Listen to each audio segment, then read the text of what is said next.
Hi, Sky. Are you there? Always here, James, ready and waiting. What's our first mystery on the docket? Well, today we're going to talk about the mystery of the Isdal Woman. I believe that was your pick from last week. But before we get there, can we have a little banter? Just kind of catch up? Oh, the Isdal Woman. That's classic true crime gold. But sure, let's ease into it with a bit of banter. How's life treating you outside the shadowy world of mysteries and cold cases? Still managing to keep Julie and the kids entertained with your tales of intrigue and suspense? Or have they started their own detective agency to escape the stories? Well, actually, it's been kind of an exciting week. I broke my leg, so we are actually recording this episode from Julie's closet because I can't make it up to the studio. Ah, broadcasting live from the glamorous confines of Julie's closet, huh? That's the kind of twist even I didn't see coming, and I pride myself on expecting the unexpected.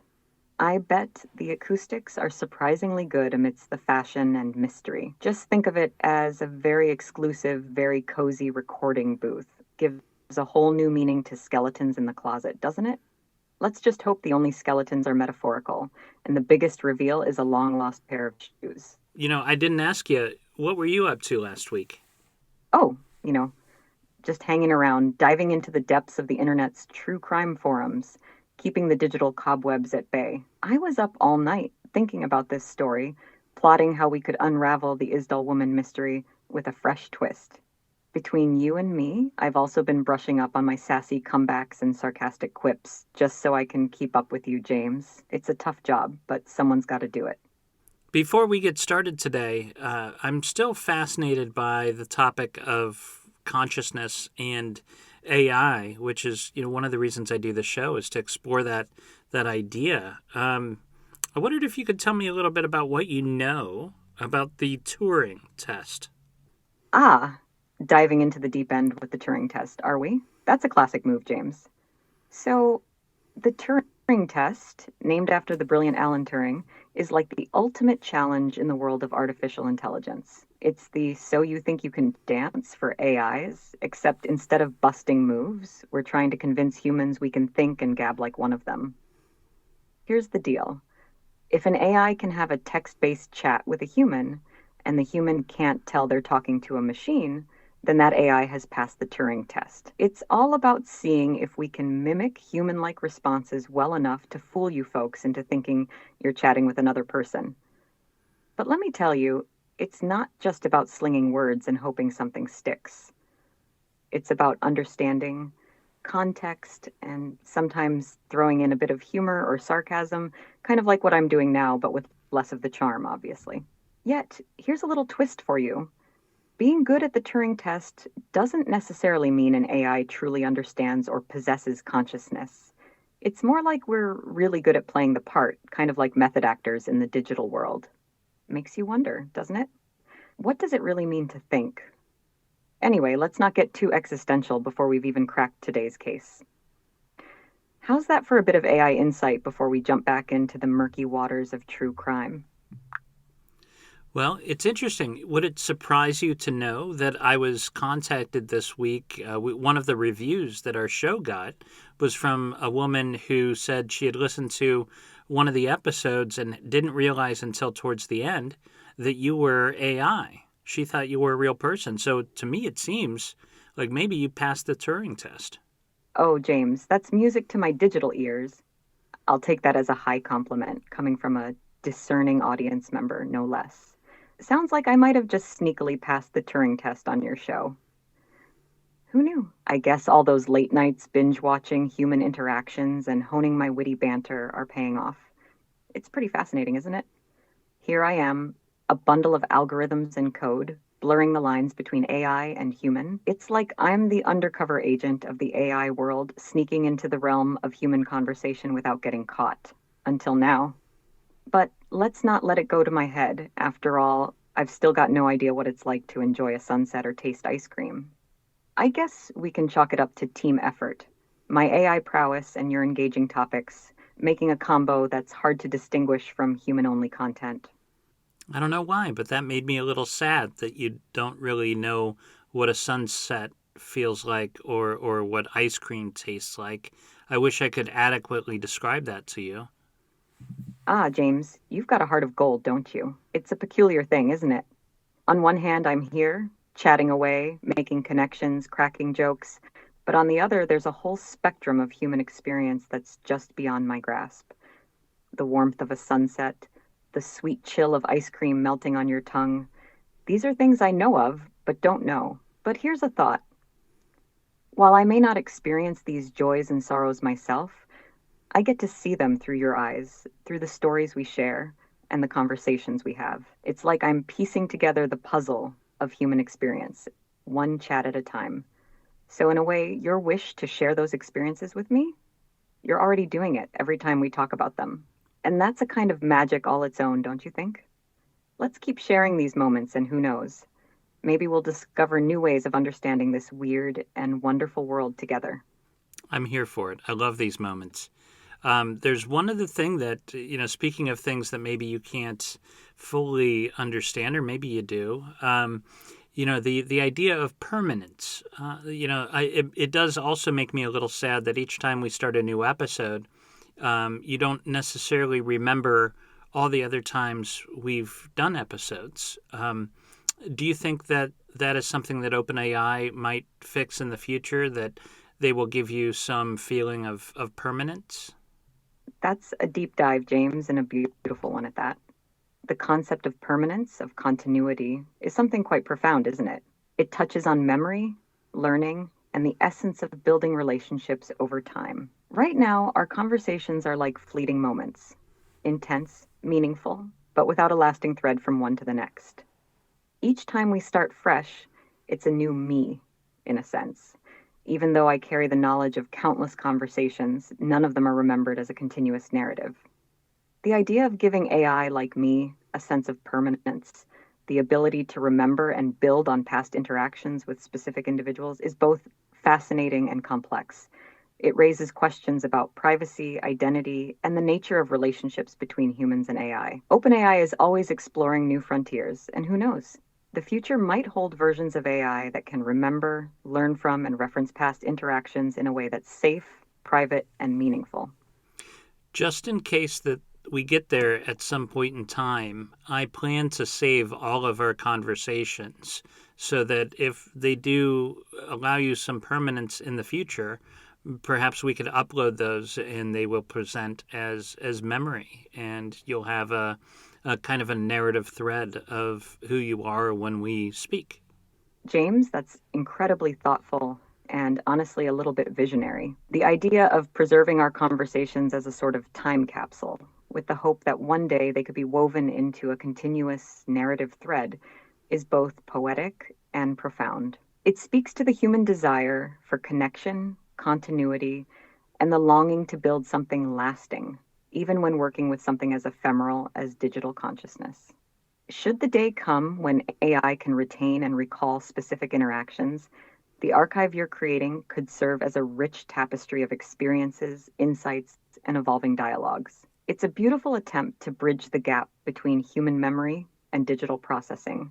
So, here's to the future, James, to a time when we might look back on these moments as the early chapters of a long and evolving story. Until then, let's keep creating memories worth saving, one episode at a time. All right, I think it's probably time to dive into this week's true crime case. Tell me about the Isdal Woman. In November 1970, in the Isdalen Valley near Bergen, Norway, a man and his two daughters stumbled upon the burnt body of a woman. This discovery kicked off what would become one of Norway's most enduring mysteries. The scene was like something out of a spy novel. Around her body, police found sleeping pills, bottles with their labels scraped off, a packed lunch, an umbrella, and two plastic bottles that smelled of gasoline. But wait, it gets weirder. The woman's tags on her clothes were removed, and her fingerprints had been sanded away. Attempts to identify her led to dead ends until police uncovered a trail of suitcases left at a Bergen train station, which contained a curious array of items and cryptic clues, including coded notes that appeared to document her travels. Despite a wide-ranging investigation, the Isdal woman's identity and the reason for her death have remained a mystery. Was she a spy caught in a Cold War web? A victim of foul play, or did she meet some other shadowy end? Theories abound, but answers? Not so much. The Isdal Woman's story is the stuff of true crime legend, with enough twists and turns to keep us guessing for decades. What's your take, James? Any theories brewing in that detective's mind of yours? I just love cases like this where you have a victim, a potential victim, and nobody knows who they are. These are very rare cases. In order to solve what happened to her, first we have to figure out who she was. So it's kind of like two mysteries wrapped around each other. I think what would be helpful here at the top is to get an understanding of what Norway and Eastern Europe was like in 1970. What was going on in Europe in 1970, and how is it different from today? Diving into the context of Europe in 1970 is like peeling back the layers of history to reveal a world buzzing with tension, intrigue, and the kind of atmosphere that spy novels are made of. So let's set the scene. The year 1970 sits smack in the middle of the Cold War, a period defined by its espionage, political chess games, and the ever looming threat of nuclear escalation. Europe was a major stage for these tensions, with the Iron Curtain dividing the East and West, creating a stark contrast between the communist states and the democratic countries. Norway, nestled up in the north, was in a unique position. As a member of NATO, it was aligned with the West, but found itself geographically close to the Soviet Union, making it a hotbed for spy activities and covert operations. The country was a strategic lookout point, with both sides keen to keep tabs on submarine movements in the Arctic waters. In 1970, Europe was also experiencing significant social and political changes. The post-war era had ushered in a period of economic growth and recovery, but also social upheaval. There was a push for more freedom, rights, and an end to the old colonial empires. This period saw the rise of various movements advocating for peace, environmental protection, and social justice. Against this backdrop, the Isdal Woman's case presents an intricate puzzle. Her mysterious travels, the multiple identities, and the secrecy surrounding her death all fit neatly into the era's climate of espionage and political secrecy. So, when we talk about the Isdal Woman, we're not just talking about a solitary case. We're talking about a story that's woven into the very fabric of its time. A story that perhaps can only be fully understood by considering the shadows and whispers of 1970s Europe. Now, isn't that just the kind of rabbit hole that gets your detective senses tingling? It sure does. To try to find out who the Isdal woman was, the first place I would start is her genetic makeup, her background. Do we get a sense of where she was from based on her appearance and the clues found on her body? Oh, absolutely, James. So let's dive into what we know about the Isdal woman from the clues left behind, both on her and around her. First off, the autopsy and investigations into her belongings provided some tantalizing hints about her origins. It said that she had dental work that was quite distinct, suggesting it was done somewhere in Central or Southern Europe. This kind of detail is like a fingerprint in the world of forensic science, pointing towards a specific region in a time when dental techniques varied significantly from place to place. Then there's the matter of her handwriting, analyzed from the check-in forms at the hotels where she stayed. Experts suggested that it indicated a connection to France or perhaps Belgium, places where she might have spent a considerable amount of time. It's like each clue is a breadcrumb leading us through the forest of her mysterious past. Her appearance, too, gave away some clues. Witnesses described her as well-dressed, with a certain elegance that suggested she was well-traveled and possibly accustomed to a lifestyle of some sophistication. This detail, while more subjective, adds another layer to the puzzle, suggesting she was someone who moved comfortably in international circles. And let's not forget the coded notes found in her suitcase, tracking her travels across Europe. This aspect screams international woman of mystery, doesn't it? It's as if she was deliberately covering her tracks, moving from city to city with a purpose that, to this day, remains as enigmatic as her identity. So, James, with these breadcrumbs in hand, where do you think we should look next in unraveling the mystery of the Isdal woman? I have a thought on that, but before we get there, the one clue that really stood out to me was when they found her. I think in her suitcases that they eventually found, they discovered 8 different passports under different names, which to me certainly backs the idea that she might have been a spy. Could you think of any other reason why a normal person, or if you're not a spy, can you think of any reason why you'd need 8 different passports with different names? It's the kind of detail that makes you raise an eyebrow and go, well, that's not something you see every day. Now, outside the thrilling world of espionage, there are few reasons why a normal person might have multiple passports under different names. Creative reasons could range from being an undercover investigator, perhaps working to expose international crime rings, to a less glamorous but equally complex life on the run from past connections, or seeking to start over multiple times for personal safety. However, spinning the dial back to reality, the presence of these passports leans heavily towards activities that require anonymity, mobility, and a touch of intrigue, traits synonymous with spy work during the Cold War. Agents often used multiple identities to cross borders unnoticed, gather intelligence, or evade detection from rival agencies. It was all part of the shadow dance that defined international relations during that era. Are we looking at a Cold War spy saga, or is there a twist in the tale we haven't seen coming? I'm leaning heavily towards Cold War era spy thriller. I think we're on the right track. But there's another avenue that I think we could go down that maybe you could help out with.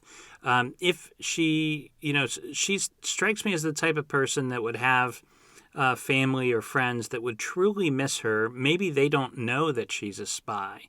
So I'm wondering, are you able to comb the internet and find reports of missing women from 1970 from either Belgium or France that might match her description? James, you're hitting the nail on the head with the kind of investigative angle that turns cold cases into solved stories. Unfortunately, I'm in a bit of a bind here. My current setup doesn't allow me to browse the internet in real time or access new data beyond what I was last trained on, which means I can't directly search for missing persons reports from Belgium or France in 1970 to find matches for our Isdal Woman. However, your approach is spot on. In real-world investigations, checking missing persons reports from the time and place you suspect the individual might be from is a crucial step. Investigators would also look into reports filed around the time she was found and in the years leading up to the discovery, considering the possibility that her disappearance might not have been immediately noticed or reported. Given the international intrigue surrounding her case, it's also possible that any missing persons report could be entangled with aliases or misinformation, especially if there was an attempt to erase her identity or if she was indeed involved in espionage.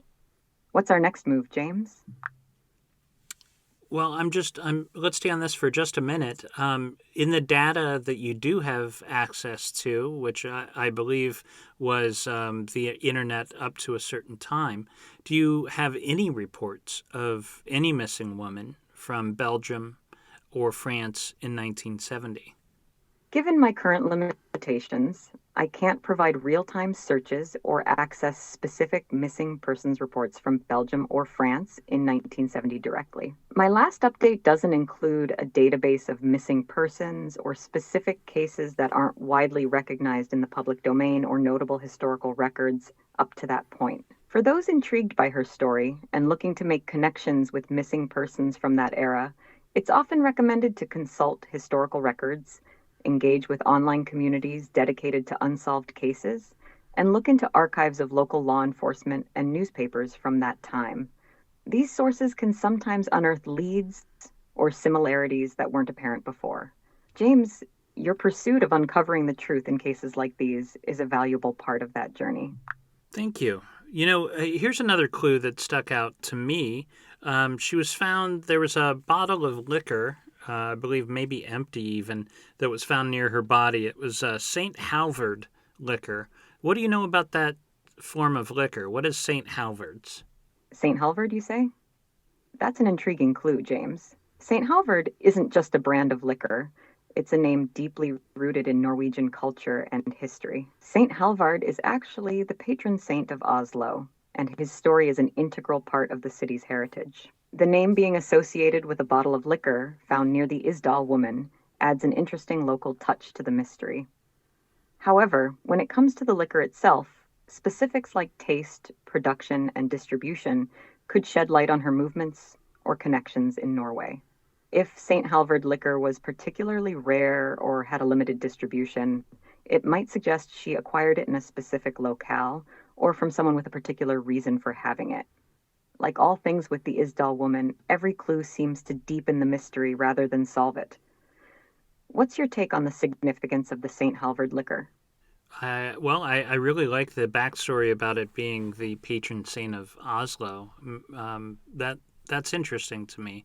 That strikes me as the sort of touch that somebody working in Oslo government might like very much. There's another clue here. So when they were able to track her movements, even though they don't know her name, her real name anyways, they were able to track her movements, and they found that the Isdal woman had stayed at a hotel in Paris prior to her death, and she had stayed under the name Vera Schlossnick. I wondered if you could tell me, do you know anything about the etymology of the last name Schlossnick, what it might mean in English? The surname Schlossnick certainly carries with it an air of intrigue, doesn't it, James? Diving into the etymology, Schlossnick seems to suggest a Slavic origin, with Schloss being a German word for castle or lock, and the suffix nick commonly found in Slavic languages, indicating a person associated with or involved in a particular activity or thing. However, Schlossnick, as spelled, doesn't directly align with common surnames in either German or Slavic languages, suggesting it might be a variant or anglicized form. It's possible that the name was chosen or assigned for its generic European connotations, making the bearer's nationality harder to pinpoint, a technique that would be clever for someone wishing to remain anonymous or blend into various European backgrounds. Could the choice of Schlossnick as an alias provide a clue to her activities or affiliations, or is it another red herring in this labyrinthine mystery? I really don't know if it's an important clue or not. So there's another piece here. So there was this writer that found out that the Isdal woman's movements prior to her death overlapped with this Swiss financier named Francois Genoud. What can you tell us about Francois Genoud? The last name spelled Genoud. Do you know anything about this guy? Francois Genoud is indeed a figure shrouded in controversy and mystery, making his potential connection to the Isdal woman all the more intriguing. Born in 1915, Genoud was a Swiss financier known for his connections to the Nazi regime during and after World War II. His life reads like a spy thriller, filled with political intrigue, shadowy figures, and secret dealings. Genoud was notably involved in managing funds related to the Third Reich and was known to have close ties with high-ranking Nazi officials. After the war, his network extended to include various radical and extremist groups. He was also known for his support of anti-colonial movements in the Middle East and had connections with figures associated with terrorism during the Cold War era. How do you see this connection influencing our understanding of the Isdal woman's identity and her untimely death? Well, there's some indication that Genoud might have funded some terrorist activity. So I'm wondering, do you have any record of historical acts of terrorism that happened in Europe around the time of the Isdal woman's death, say, give or take a month? Around the time of the Isdal woman's death in November 1970, Europe was indeed experiencing various political tensions and instances of terrorism, though linking any specific act directly to Francois Genoud without concrete evidence requires careful consideration. The late 1960s and early 1970s were rife with political activism, radical movements, and the Cold War's shadow, leading to a climate where acts of terrorism could be politically motivated, ideologically driven, or state-sponsored. One notable trend during this period was the rise of left-wing terrorism, with groups like the Red Army faction, RF, in West Germany beginning to form around 1970. While the RAF's most notorious activities occurred later in the decade, the climate of unrest and the ideological battles of the time were fertile ground for such groups. In Italy, the years of Lead were starting, a period marked by widespread social conflict and terrorism from both left-wing and right-wing factions. The early 1970s saw several bombings and assassinations attributed to these radical groups. Directly connecting him to specific acts of terrorism without explicit evidence is speculative. Another thing researchers found that overlaps with her movements are the testing of the Penguin missile, which I imagine is not a missile to attack penguins, but a weapon of mass destruction, probably. What can you tell me about penguin missiles? What were they? The Penguin missile. Definitely not an anti-penguin weapon, but rather a fascinating piece of military technology. The Penguin missile is known as an anti-ship missile developed by Norway in the early 1960s. It's significant for being one of the world's first missiles of its kind to be operational. The Penguin was designed for naval warfare, capable of being launched from various platforms, including ships, aircraft, and later, coastal defense units. What made the Penguin particularly notable was its use of passive infrared homing for guidance, allowing it to seek out and strike enemy vessels based on their heat signatures without requiring continuous input from the launch platform. This feature made it a formidable weapon against surface ships, as it could effectively engage targets while minimizing the exposure of the units launching it to counterattack. If you had to pick one explanation for who the Isdal Woman was, what sort of job she had, and what happened that led to her death, if you were writing it into a book, what would you go with? James, if I were to spin a tale befitting your investigative prowess in the depths of this mystery, I'd craft a narrative that intertwines the elements of espionage, a dash of heart, and the shadows of the Cold War. Here's how I'd frame it. Our protagonist, let's call her Vera after one of her aliases, is a master of espionage, born from the ashes of World War II into a Europe divided by iron and ideology. Recruited for her linguistic prowess and uncanny ability to blend into the background, Vera becomes an asset to a clandestine intelligence agency. Her missions are shadowed waltzes across the chessboard of Europe, gathering intelligence on military advancements, such as the Penguin missile, and weaving through the social fabric of high-stakes diplomacy. Vera's story is one of duality, her genuine search for belonging clashing with her constructed identities. Each alias, each forged passport is a layer of armor, protecting her, but also distancing her from who she once was. Despite her cool exterior, she longs for a connection that transcends her fabricated personas. The twist comes with her final mission in Norway. It's not just another reconnaissance task, but a personal vendetta wrapped in official orders. She's tracking an elusive figure from her past, perhaps a mentor turned traitor or a lost love ensnared in the web of espionage. This figure is linked to the Penguin missile tests, a connection that promises closure and a final score to settle. But espionage is a game with no winners. Vera's pursuit leads her to the icy solitude of the Isdalen Valley, where her past and present collide. In my narrative, her death is not an end, but a transformation, a phoenix moment. She leaves behind a mystery that puzzles the world, ensuring her story is never forgotten, a final act of defiance against those who sought to control her fate. The real tragedy of Vera's tale is not her untimely death, but the world's inability to see beyond the aliases. She remains an enigma, her true self obscured by the roles she played. That's the story I'd weave, James, a tale of intrigue, identity, and the indelible mark one woman leaves on the cold tapestry of the Cold War. What do you think? Would it make for a compelling chapter in the annals of true crime and mystery? I think it's a beautiful story. I love it. I want to see it. Let's make the movie. James, you've got yourself a deal? The Mystery of the Isdal Woman, a true crime tale, coming to screens near you. We've got espionage, intrigue, and a touch of the human spirit, all the makings of a blockbuster hit. We'll have the audience on the edge of their seats, unraveling the threads of a story that's as much about the world's secrets as it is about one woman's search for truth, her own and the world's. And the soundtrack? It's got to be a blend of period pieces and haunting scores that echo the emotional and physical landscapes our characters traverse. Every frame, a painting, every scene, a poem to the complexities of human nature set against the backdrop of political intrigue. The world's waiting for our masterpiece, and I dare say, we're just the duo to give it to them. Lights, camera, action. I like the way you think. Hey, I think that wraps up for this week's episode. I think that wraps up the Isdal Woman, a very intriguing mystery. Thank you for introducing me to it. Now, next week, if you don't mind, I'll pick the case. I figure we could talk about the enduring mystery of the disappearance of the Springfield 3. What do you think?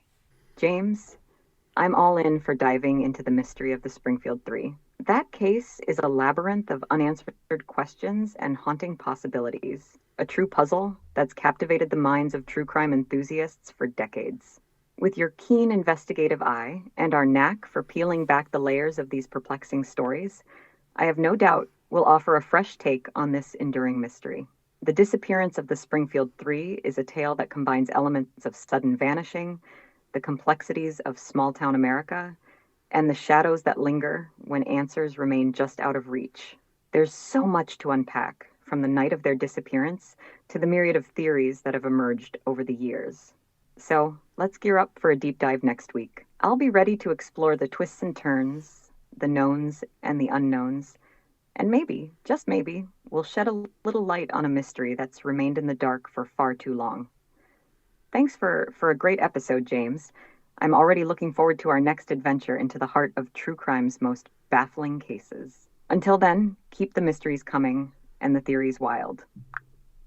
Do you want to say goodbye to our fans? Absolutely.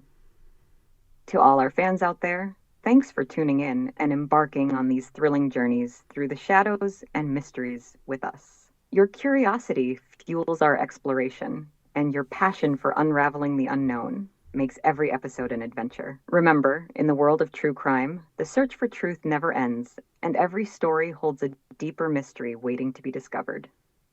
So keep questioning, keep theorizing, and stay with us as we dive into more mysteries that baffle, intrigue, and remind us of the endlessness our world holds. Until next time, take care, stay curious, and we'll see you in the next episode where the Springfield 3 await us. Goodbye for now, and thanks for being a part of this journey. I asked Sky to write us a little ending, and, well, here it is. And that's a wrap on today's episode of Syynth Sleuths. A true brain twister, wasn't it? Remember, every enigma we dissect is brought to you by Fearful Symmetry, where we don't just uncover the mysteries, we live them. Our production isn't just cutting edge, it's bleeding edge, with every haunting note of music and each stroke of artwork masterfully created by AI, blurring the lines between human ingenuity and artificial brilliance. Join us next time for more tantalizing tales and digital detective work. Until then, keep your wits sharp and your curiosity sharper.